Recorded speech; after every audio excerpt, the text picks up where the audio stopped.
नमस्कार दोस्तों, संयुक्त एकेडमी में आपका स्वागत है। हम लोग आज पढ़ेंगे मैथ। और मैथ के सेशन में हम लोगों ने अभी तक 2D का जितने भी मैटर थे सबको कंप्लीट कर लिया है। अब हम लोग आज से शुरू कर रहे हैं 3D। और 3D में आज जितने जितने भी इमेज हैं, फार्मूले हैं, सबको करा देंगे। उसके बाद जितने इससे प्रश्न बन सकेंगे प्रश्नों को आपको करवाएंगे। चलिए अभी हम लोग पढ़ते हैं आज 3D। 3D में हमने ये बताया था आपको, इसमें लंबाई होगी, चौड़ाई होगी, ऊंचाई होगी और उसमें आयतन होगा। वो होता है 3D। पिछले वीडियो में हमने पूरा अच्छे से एग्जाम्पल देकर समझाया है। तो चलिए 3D में आज हम लोग पढ़ते हैं। शुरुआत करते हैं 3D का बेलन से। हम लोग शुरुआत करेंगे बेलन से, अर्थात सिलेंडर। बेलन से शुरुआत करते हैं। सबसे पहले तो हम लोग ये देख लेते हैं बेलन की आकृति कैसी होती है। बेलन उसे कहते हैं जो एक पाइप नुमा होगा, उसे हम बेलन कहते हो। अब चाहे जो चीज़ हो, ये बेलन है, समझ लीजिए, नहीं ये बेलन है। इसका आगे का हिस्सा ये निकाल दें तो ये हो जाएगा बेलन। ये देखिए, ये कहलाएगा बेलन, ये है बेलन। चलिए हम लोग पढ़ते हैं बेलन। बेलन का चित्र हम लोग ऐसा बना लेते हैं।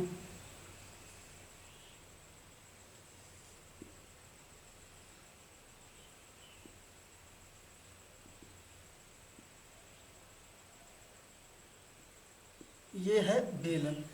ये है बेलन की ऊंचाई h, और ये है बेलन की ऊंचाई h। अगर ये है तो ये है त्रिज्या, ये है त्रिज्या, ये है त्रिज्या, ये है त्रिज्या। और आप लोग हमेशा एक बात ध्यान रखना, जब भी नीचे की बात करेगा चाहे ऊपर की बात करेगा, उनके सिराओं की, तो ये वृत्त के आकार में होते हैं। ये पूरा आकृति बेलन की हुई, लेकिन सिर्फ जब नीचे और ऊपर ये सिराएं हैं, ये वृत्त के आकार का होगी। तो कहने का मतलब, अगर आपसे ये पूछ लेगा सिराओं का क्षेत्रफल, तो वृत्त का क्षेत्रफल, अर्थात हम लोग जानते हैं वृत्त का क्षेत्रफल होता है पाई आर स्क्वायर। जब आपसे बेलन के सिराओं का क्षेत्रफल पूछेगा तब आप लगाइएगा पाई आर स्क्वायर, और यही होता है वृत्त का क्षेत्रफल। चलिए हम लोग देखते हैं इसका आयतन क्या होगा। बेलन का आयतन जो होता है pi r square h. Pi r square h, और पाई का मान होता है 22/7। पाई का मान होता है 22/7। पाई एक अपरिमेय संख्या है। पाई एक अपरिमेय संख्या है। चलिए ये हो गया बेलन का आयतन पाई आर स्क्वायर एच। अब हम कहेंगे बेलन का वक्र पृष्ठ। बेलन का वक्र पृष्ठ होता है 2 पाई आर एच। वक्र पृष्ठ मतलब उसका सरफेस, जो उसके सरफेस का क्षेत्रफल होगा वो कहलाएगा वक्र पृष्ठ। ये जो सरफेस दिख रहा है आपको, यही होता है बेलन का वक्र पृष्ठ। अगर आपसे कह दे बेलन का संपूर्ण पृष्ठ बताइए, संपूर्ण पृष्ठ बेलन का होता है 2 पाई आर एच प्लस का आर। संपूर्ण पृष्ठ का मतलब इसके बाहर का भी पृष्ठ और इसके अंदर का भी पृष्ठ, जब दोनों पृष्ठ जोड़ा जाएगा तो वो कहलाता है संपूर्ण पृष्ठ। और संपूर्ण पृष्ठ का फार्मूला होता है 2 पाई आर एच प्लस का आर। एक बार बात फिर से समझिएगा, हम लोग पढ़ रहे हैं 3D में बेलन। बेलन का ये है चित्र, यह है बेलन की ऊंचाई, यह है बेलन का त्रिज्या। जब बेलन के सिराओं की बात करेगा तो बेलन की सिराएं जो होती हैं वो होते हैं वृत्त के आकार में। तो जब सिराओं का क्षेत्रफल पूछेगा आप पाई आर स्क्वायर लगाइएगा, जो कि एक वृत्त का क्षेत्रफल होता है। चलिए हम कहते हैं बात बेलन के आयतन का। तो बेलन का आयतन होता है पाई आर स्क्वायर का एच। वक्र पृष्ठ होता है 2 पाई आर एच। संपूर्ण पृष्ठ होता है 2 पाई आर एच प्लस का आर। ध्यान से और एक बात समझ लीजिए, जब इनसे सवाल करता है तो ये मान लीजिए कि आयतन दे देगा, ऊंचाई दे देगा, त्रिज्या पूछ लेगा। त्रिज्या दे देगा, ऊंचाई दे देगा, आयतन पूछ लेगा। आयतन दे देगा, त्रिज्या दे देगा, ऊंचाई पूछ लेगा। कोई सी एक चीज़ एज्यूम कर देगा, मतलब कि ये जो ज्ञात करना होगा उसको नहीं देगा, बाकी सभी देंगी। अब हम लोग देखिए भाई, बेलन से इतनी सी बात बन सकती थी। अब हम लोग बेलन के बाद पढ़ेंगे खोखला बेलन।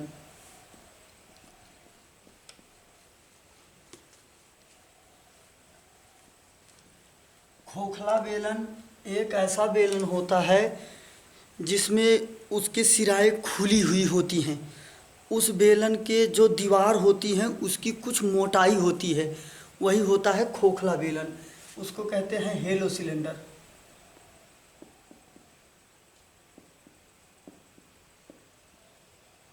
उसको कहते हैं हेलो सिलेंडर। हम लोग खोखला बेलन पढ़ रहे हैं। अगर आपसे पूछ ले खोखला बेलन का आयतन बताइए, भी फॉर वॉल्यूम। अगर आपसे आयतन पूछता है खोखले गोले का, तो खोखले गोले का आयतन हो जाएगा pi r square minus r square और पाई आर स्क्वायर का एच। आप लोग ये बात ध्यान रखिएगा, ये जो आर है, जैसे कि मान लीजिए ये बेलन है और ये खोखला बेलन है, तो ये जो इसकी मोटाई होगी, इसकी मोटाई, तो इसके सेंटर से यहाँ तक की जो त्रिज्या होगी वो कैपिटल आर है। इसके मोटाई को छोड़कर जो त्रिज्या अंदर की बचेगी, आंतरिक त्रिज्या, कहने का मतलब ये है बाह्य त्रिज्या, ये है आंतरिक त्रिज्या। मोटाई को छोड़कर जो त्रिज्या होगी उसकी बात कर रहा है, ये आर होगा। ठीक, चलिए हम बात कर लें इसके वक्र पृष्ठ की। तो जब भी इसका वक्र पृष्ठ निकालना होगा 2 pi are plus r h, 2 pi are plus r h, आंतरिक त्रिज्या और बाह्य त्रिज्या दोनों त्रिज्याओं को जोड़ दिया गया है। अगर आपसे पूछ ले संपूर्ण पृष्ठ, टोटल सरफेस, तब हो जाएगा 2 पाई आर प्लस का R into H plus R minus का आर।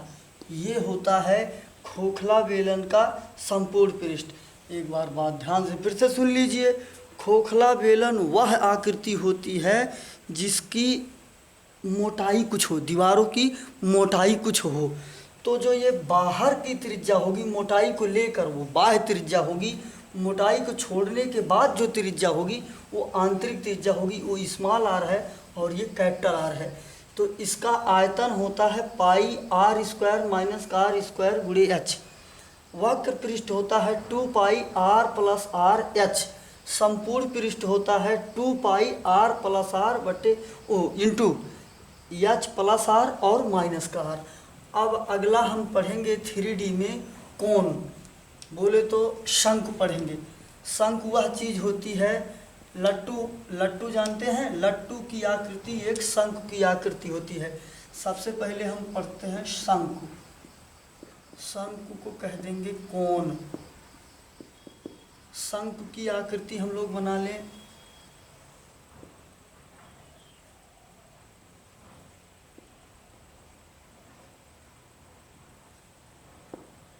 ये है शंकु,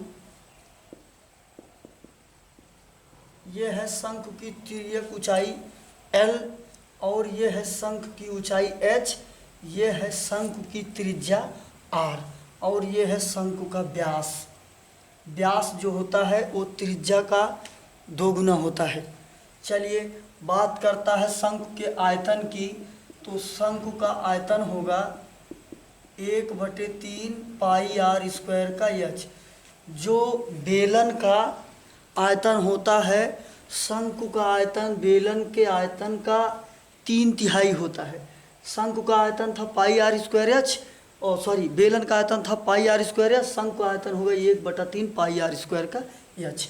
अगर हम इसके वक्र पृष्ठ की बात करता हूँ, वक्र पृष्ठ, तो इसका वक्र पृष्ठ होता है पाई आर एल और इसका संपूर्ण पृष्ठ, वक्र पृष्ठ मतलब इसके बाहर का पृष्ठ, संपूर्ण पृष्ठ मतलब इसके बाहर और अंदर दोनों का पृष्ठ, तो ये होता है pi r l plus r, pi r l plus का आर।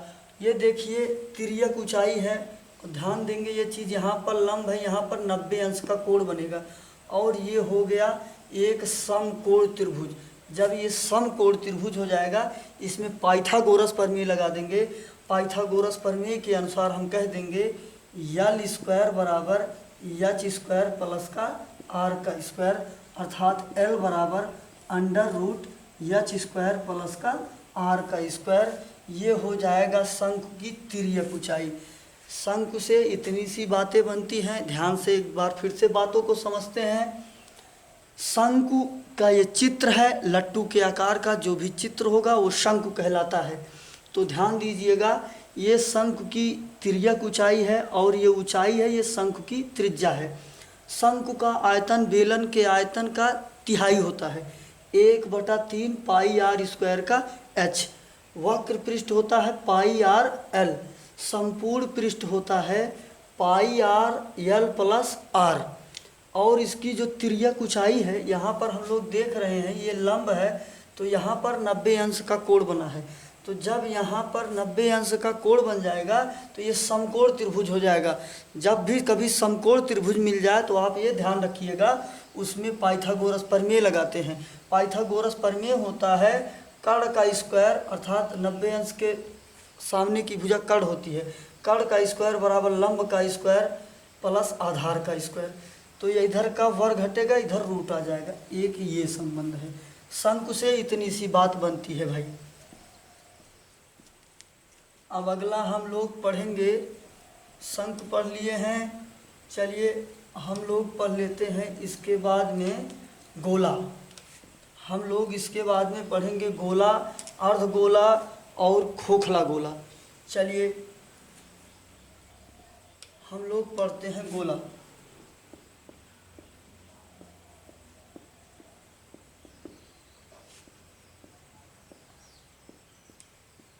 स्फेयर, ये है गोले का चित्र और ये है वृत्त का चित्र। अगर कभी आपसे पूछ ले गोले और वृत्त में क्या अंतर है, देखिए गोल ये भी है, गोल ये भी है, तो इनको अलग अलग नाम क्यों देते हैं? इसको कहते हैं गोला, इसको कहते हैं वृत्त। तो ध्यान रखिएगा, जो चूड़ी होती है वो वृत्त है और जो गेंद होती है वो गोला है। कहने का मतलब जिसमें आयतन होगा, लंबाई चौड़ाई ऊंचाई होगी, वो क्या होगा? गोला होगा। और वृत्त का मतलब उसमें लंबाई और चौड़ाई होगी, ऊंचाई नहीं होगी। चूड़ी एक वृत्त है और बॉल जो है एक गोला है। ध्यान रखिएगा, इसमें आयतन होता है, इसमें आयतन नहीं होता है। इसमें क्षेत्रफल होता है, ये 2D इमेज है, ये 3D इमेज है। इसमें लंबाई चौड़ाई ऊंचाई दोनों होगा, इसमें सिर्फ लंबाई और चौड़ाई होगी। ये बहुत बड़ी बात है भाई, वृत्त और गोले में ये अंतर है, ये 2D है और ये 3D है। इतनी सी बात बनती है। चलिए, अगर आपसे ये बोल देता है कि ये बताइए गोले का आयतन क्या होता है, तो गोले का आयतन होता है 4/3 पाई आर का क्यूब। 4/3 पाई आर की घात, पाई आर की घात 3। हम ये समझते हैं, ये देखिए आर की घात यहाँ पर 3 लगी है, इससे आप ये ध्यान रखिएगा ये 3D इमेज है। जैसे अभी हम लोगों ने बेलन का आयतन पढ़ा था पाई आर स्क्वायर का एच, हमने बेलन को भी कहा 3D है। यहाँ पर देखिए आर की 2 घात, एच की 1 घात, 2 1 3, 2 1 3, इससे ये पता चलता है 3D है। हमने कहा वृत्त जो है वो 2D है। हमने कहा वृत्त का क्षेत्रफल होगा पाई आर स्क्वायर। ये देखिए आर की घात यहाँ पर 2 है, तो ये 2D इमेज है। यहाँ से भी आप पहचान लिया करें। कैसे पहचानेंगे कि ये जो आकृति दी हुई है ये 2D है कि ये 3D है? तो अंतर फार्मूले से आप तुरंत निकाल लीजिएगा, ध्यान रखिएगा इस बात को। तो हम लोग ये कहते हैं कि गोले का आयतन जो होता है 4/3 पाई आर का क्यूब होता है। अगर आपसे गोले का वक्र पृष्ठ पूछ ले, चाहे वक्र पृष्ठ पूछे चाहे संपूर्ण पृष्ठ पूछे, दोनों गोले का वही होता है और ये होता है 4 पाई आर स्क्वायर। क्या होता है भाई? 4 पाई आर का स्क्वायर। तो गोले का ये चित्र है। गोले का आयतन होता है 4/3 पाई आर का क्यूब और इसका वक्र पृष्ठ होता है 4 पाई आर का स्क्वायर। अगर आपसे यही बोल दे कि खोखला गोला है, तो उस खोखले गोले का आयतन क्या होगा? अब मैं बता रहा हूँ खोखले गोले का आयतन। खोखले गोले का आयतन होगा 4/3 पाई आर क्यूब माइनस का आर क्यूब। कहने का मतलब जब गोला खोखला होगा तो गोले की जो मोटाई होगी, मोटाई को ऐड कर देंगे त्रिज्या में, तो वो बाह्य त्रिज्या, कहने का मतलब बड़ी वाली त्रिज्या होगी, और उसकी मोटाई को हटा देंगे तो गोले की आंतरिक त्रिज्या सिर्फ छोटी वाली त्रिज्या रहेगी। जैसे कि मान लीजिए मैं ये अर्धगोला छाप रहा हूँ, ये खोखला गोला है। अगर ये खोखला गोला है तो ये मोटाई को जब ऐड कर देंगे त्रिज्या में तो ये बाह्य त्रिज्या हो जाएगी, और जब सिर्फ इसी की बात करेंगे तो ये आंतरिक त्रिज्या हो जाएगी। यही होता है खोखला गोला, और उसकी आंतरिक त्रिज्या बाह्य त्रिज्या है। जब इस खोखले गोले का आपसे आयतन पूछ लेगा 4/3 आर क्यूब माइनस का आर क्यूब, अगर आपसे इसका आंतरिक पृष्ठ पूछे तो इसका आंतरिक पृष्ठ हो जाएगा 2 पाई r1 स्क्वायर, आंतरिक में स्मॉल आर रहेगा। और जब आपसे बाह्य पृष्ठ पूछ लेगा तो बाह्य पृष्ठ हो जाएगा 2 पाई आर स्क्वायर। इतनी सी बात बनती है गोले से और खोखले गोले से। गोले में और वृत्त में क्या अंतर होता है मैंने अभी बता दिया। गोले और वृत्त में अंतर ध्यान रखिएगा। गोला 3D आकृति है और वृत्त जो है वो 2D आकृति है। वृत्त में लंबाई चौड़ाई है, जबकि गोले में लंबाई चौड़ाई और ऊंचाई सब कुछ है। अब हम बात करेंगे अर्धगोला की। हम बात करेंगे अर्धगोले की। अर्धगोला ये हो गया अर्धगोला। तो इस अर्धगोले का जो आयतन होता है भाई, गोले का आयतन था 4/3 पाई आर क्यूब। तो कहने का मतलब जब अर्धगोला होगा तो इसी का आधा हो जाएगा। आधा होने का मतलब 2 से भाग कर दें, 2 से भाग कर देंगे ये आ जाएगा 2। तो कहने का मतलब 2/3 पाई आर का क्यूब, ये हो गया अर्धगोले का आयतन। अगर आपसे अर्धगोले का वक्र पृष्ठ पूछ ले तो अर्धगोले का वक्र पृष्ठ होता है 3 पाई आर स्क्वायर। अगर इससे वक्र पृष्ठ पूछेगा तो 2 पाई आर स्क्वायर। अगर आपसे ये पूछ ले संपूर्ण पृष्ठ, अर्धगोले का संपूर्ण पृष्ठ, जब गोला अर्ध हो जाएगा, कट जाएगा, तो ये देखिए इसमें ये चीज़ बन जाएगा। इसका आंतरिक भी पृष्ठ निकाल सकते हैं, बाह्य पृष्ठ भी निकाल सकते हैं, संपूर्ण पृष्ठ भी निकाल सकते हैं। तीनों से बाह्य पृष्ठ, आंतरिक पृष्ठ, संपूर्ण पृष्ठ कुछ भी निकाल सकते हैं। लेकिन जब गोला होता है तो गोला चारों तरफ से ब्लॉक होता है, इसलिए उसमें सिर्फ वक्र पृष्ठ था, इसीलिए उसमें वक्र पृष्ठ था। इसका संपूर्ण पृष्ठ हो जाएगा 3 पाई आर स्क्वायर। ध्यान रखिएगा गोले का वक्र पृष्ठ था 4 पाई आर स्क्वायर, लेकिन अर्धगोले का संपूर्ण पृष्ठ 3 पाई आर स्क्वायर और वक्र पृष्ठ इसका होगा 2 पाई आर स्क्वायर। आप इसको ध्यान रखिएगा, ये होती है अर्धगोले। एक और बचता है छिन्नक, अर्थात बाल्टी की आकृति में जो आकृति होती है उसे हम कहते हैं छिन्नक, उसे हम कहते हैं छिन्नक। अगर आपसे छिन्नक पूछ ले तो ये देखिए छिन्नक की आकृति है भाई।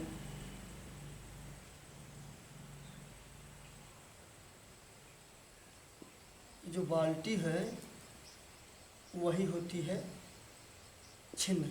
ये मान लीजिए आपका छिन्नक है, तो अगर आपसे ये पूछ ले, छिन्नक बोले चाहे बाल्टी बोले, तो इसका अगर आपसे आयतन पूछ ले तो इसका आयतन होता है पाई h/3 आर स्क्वायर और small R square R are.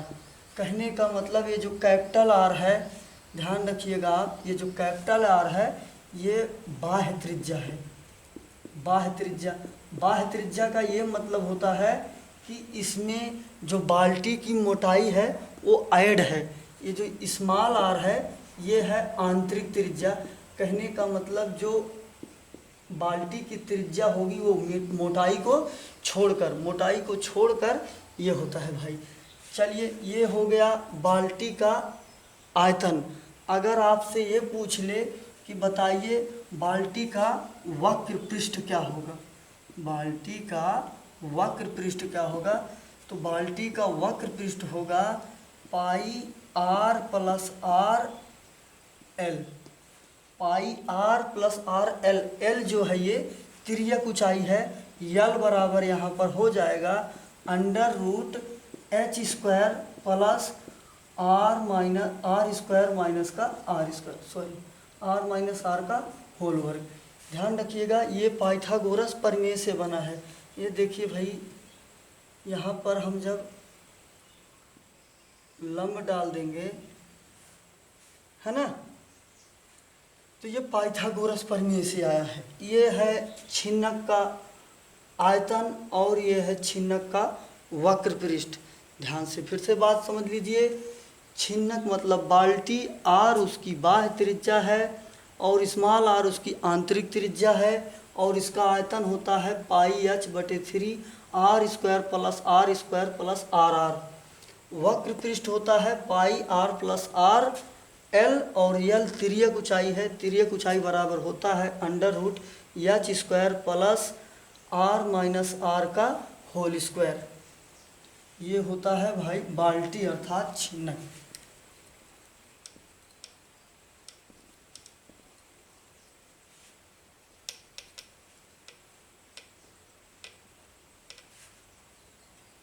ये भाई 3D में, और बचता है 3D में अब घन और घनाभ, जो कि घन और घनाभ मैंने पहले ही करा दिया है, तो आप पीछे वहाँ से कवर कर लेंगे। अभी थोड़ा से एक पॉइंट और ये रह जाता है, अगर कह दे कोई तार है, तार, तो अगर तार होगा तो ऐसे होगा, तो जब तार की आकृति पूछे, आकृति दे देगा, इससे सवाल बनाएगा, तो आप ध्यान रखना तार की आकृति एक बेलन की आकृति होती है। तार की आकृति कैसी होती है, बेलन की आकृति होती है। एक चीज़ ये है, अगर आपसे पूछ ले पंचभुज का क्षेत्रफल, अगर आपसे पूछ ले षष्ठभुज का क्षेत्रफल,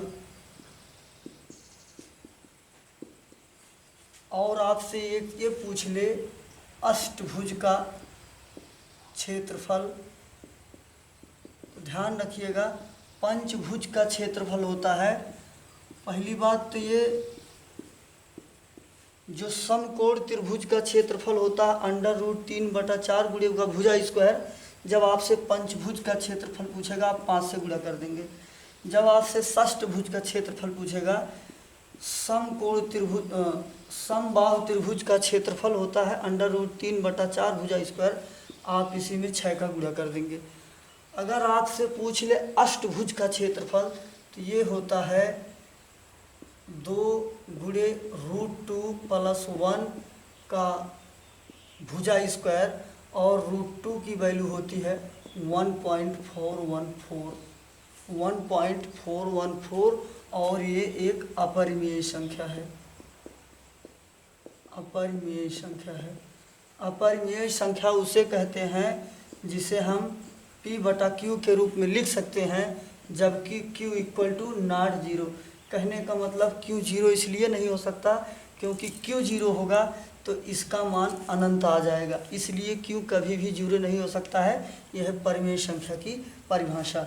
चलिए भाई देखिए, 3D से इतनी सारी बातें बनती थी, मैंने 3D से जितने फार्मूले हो सके मैंने करा दिया। अब हम लोग 2D और 3D में जितने प्रश्न बन सकते हैं उन सभी प्रकार के प्रश्नों पर नेक्स्ट वीडियो में चर्चा करेंगे।